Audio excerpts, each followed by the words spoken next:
Hello everyone, welcome back to our channel Commerce Shining Star. तो दोस्तों, last video में important terms of research में हमने creativity तक पढ़ लिया था। आज हम उसी के आगे बढ़ेंगे। तो चलिए आज की वीडियो को शुरू करते हैं। वीडियो स्टार्ट करने से पहले अगर आपने हमारे चैनल को अब तक सब्सक्राइब नहीं किया है तो आप इसे सब्सक्राइब करें और बेल आइकन दबाएं ताकि आपको आने वाली वीडियोज़ की नोटिफिकेशन मिलती रहे।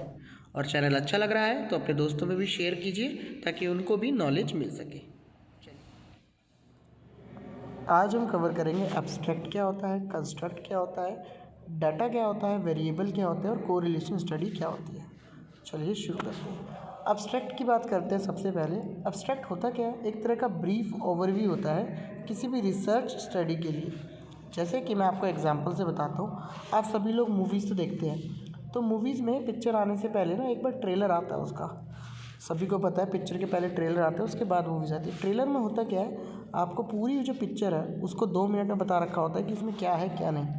तो ट्रेलर क्या करता है, पूरी पिक्चर के बारे में हमें एक्सप्लेन कर देता है, कहीं ना कहीं हमें हिंट दे देता है कि पिक्चर में मेन टॉपिक क्या रहेगा और किस चीज़ को हमें कवर करना है। सेम एब्स्ट्रैक्ट का काम होता है। एब्स्ट्रैक्ट क्या करता है, एब्स्ट्रैक्ट हमें रिसर्च के बारे में बताता है। लाइक मैं अगर कोई मार्केटिंग पे रिसर्च कर रहा हूँ और मार्केटिंग पे मैं प्लेस पे रिसर्च कर रहा हूँ, तो एब्स्ट्रैक्ट में मैं लिखूँगा कि मैं किस टॉपिक पे रिसर्च कर रहा हूँ और मेरे इस रिसर्च को करने के पीछे लॉजिक क्या है, क्या रीज़न है। तो इन शॉर्ट अगर हम बात करें तो एब्स्ट्रैक्ट क्या करता है, बिल्कुल शॉर्ट में पूरी रिसर्च की स्टडी जो होती है उसके बारे में आपको इन्फॉर्मेशन दे देता है, जैसे कि पिक्चर का ट्रेलर देता है। ठीक, जैसे हमें ट्रेलर से पूरी पिक्चर का अंदाज़ा लग सकता है, इसी तरह से एब्स्ट्रैक्ट से पूरी रिसर्च का अंदाज़ा लगाया जा सकता है। क्लियर? चलो आगे देखते हैं। अगला है कंस्ट्रक्ट। कंस्ट्रक्ट क्या है? ये किसी एक तरह का इंडिकेटर है। इंडिकेटर समझते हैं, एक तरह का आपको इंडिकेशन देता है किस चीज़ का, which measure a quality of characteristics और हेल्प टू प्रिडिक्ट आउटकम्स। मतलब मैं किसी चीज़ के बेस पे अगर कोई अंदाज़ा लगाता हूँ और वो जो मैं अंदाज़ा लगा रहा हूँ जिस बेस पे लगाता हूँ वो क्या होता है, वो कंस्ट्रक्ट होता है। अगर आप कंस्ट्रक्ट का सिंपल लैंग्वेज में मीनिंग देखें तो कंस्ट्रक्ट मतलब होता है किसी चीज़ को बनाना। तो सेम ऐसे ही आप एक अंदाज़ा बनाते हो कि मेरे लिए, जैसे एग्जांपल लेके चलते हैं हम, कि मेरे को हमारे घर में फंक्शन आ गया और मेरे को शादी के लिए एक एरिया चाहिए जिस एरिया में मेरे को इतने लोग लगाने हैं। तो मैं क्या करूँगा, कहीं ना कहीं एक एरिया के अकॉर्डिंग कंस्ट्रक्ट करके आइडिया लगा लूँगा कि इतने एरिया में मेरा कवर हो जाएगी वही चीज़। तो सेम ऐसे ही जब हम कोई चीज़ करते हैं रिसर्च में, उसके लिए हम अगर पहले से अंदाज़ा लगाएं तो वो अंदाज़ा लगाना हमारा क्या कहलाएगा, वो हमारा कंस्ट्रक्ट कहलाएगा। जैसे कि अगर मैंने देखा आप लोग तैयारी कर रहे हैं एग्ज़ाम की और मैं देख रहा हूँ आप में से कुछ लोग कॉन्टीन्यूसली आ रहे हैं, कॉन्टीन्यूसली स्टडी कर रहे हैं, हर टेस्ट में पार्ट कर रहे हैं और हर टेस्ट में पार्टिसिपेट करने के बाद रिजल्ट अच्छे ला रहे हैं, तो कहीं ना कहीं मैं अंदाज़ा लगा सकता हूँ कि हाँ भाई ये लोग संकेत दे रहे हैं, इंडिकेटर कर रहे हैं मेरे को एक तरह से कि ये लोग इस बार क्वालिफाई कर जाएंगे क्योंकि ये पढ़ रहे हैं। तो सेम ऐसे ही जब कोई आइडिया लग जाए, हमें किसी चीज़ से हमें आइडिया लग जाए जिससे हम उसे मेज़र कर सकें आसानी से, तो हम क्या कहेंगे, कंस्ट्रक्ट।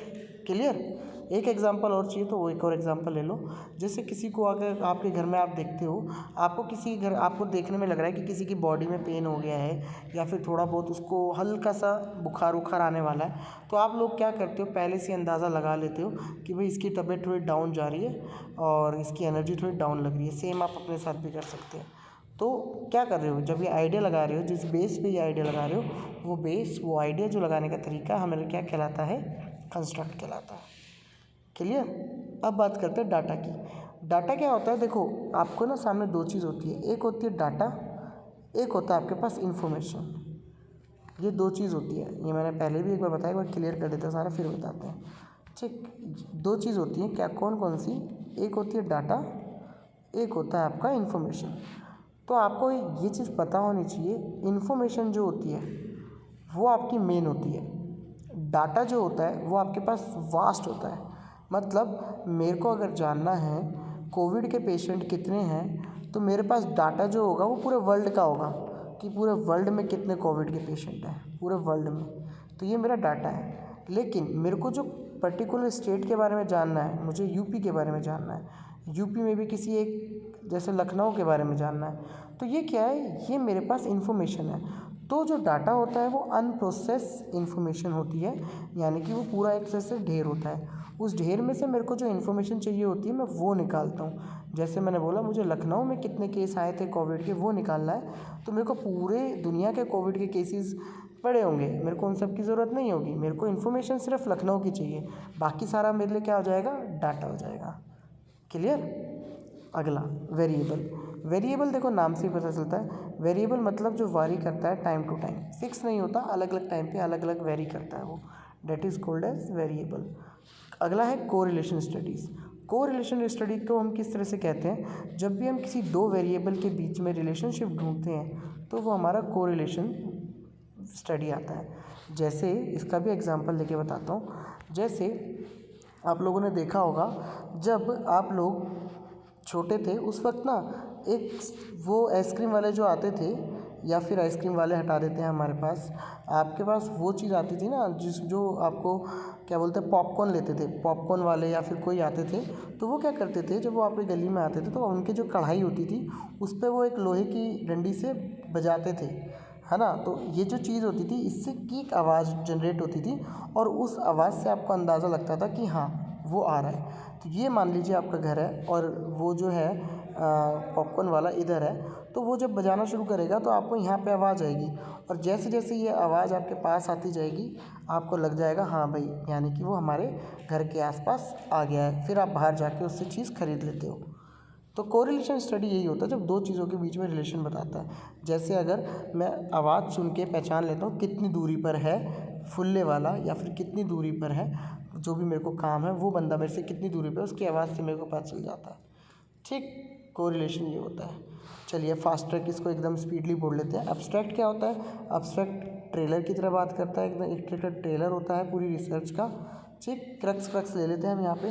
कंस्ट्रक्ट क्या होता है, कंस्ट्रक्ट वो चीज़ होती है जो आपको क्या करती है, एक तरह का इंडिकेटर या एक तरह का आइडिया प्रोवाइड करती है कि हमारी ये जो रिसर्च जो है ये कहाँ जाएगी, इसके क्या रिजल्ट या परिणाम आने वाले हैं। डाटा क्या होता है, डाटा एक ऐसी इन्फॉर्मेशन होती है जो आपका एक तरह से पूरा का पूरा ढेर होता है, इसमें से आपको जो निकालना होता है वो आपकी जो काम की चीज़ होती है उसे हम इन्फॉर्मेशन कहते हैं। ठीक। वेरिएबल जो अलग अलग वेरी करता है अलग अलग समय पे और फिक्स नहीं होता है। कोरिलेशन जब एक चीज़ और दूसरी चीज़ का आपस में हम रिलेशन कर रहे हैं, जितनी तेज़ मेरे को आवाज़ आती जाएगी मेरे घर पे, उतना ही पास जो मैं सामान देने वाला है वो मेरे घर के आ गया, क्योंकि वो आवाज़ कर रहा है, जितना पास आ रहा है उतनी आवाज़ उसकी तेज़ हो रही है। जैसे जैसे वो मेरे घर से दूर चला जाएगा उसकी आवाज़ कम होती रहेगी। ठीक है, ये सारे पॉइंट क्लियर हो गए होंगे आपको, एब्स्ट्रैक्ट, कंस्ट्रक्ट, डाटा और वेरिएबल। चलिए थैंक यू सो मच, आज की वीडियो में इतना ही करते हैं। अगर आपको वीडियो अच्छी लगा तो अपने दोस्तों में शेयर कीजिए और चैनल को सब्सक्राइब कीजिए। धन्यवाद।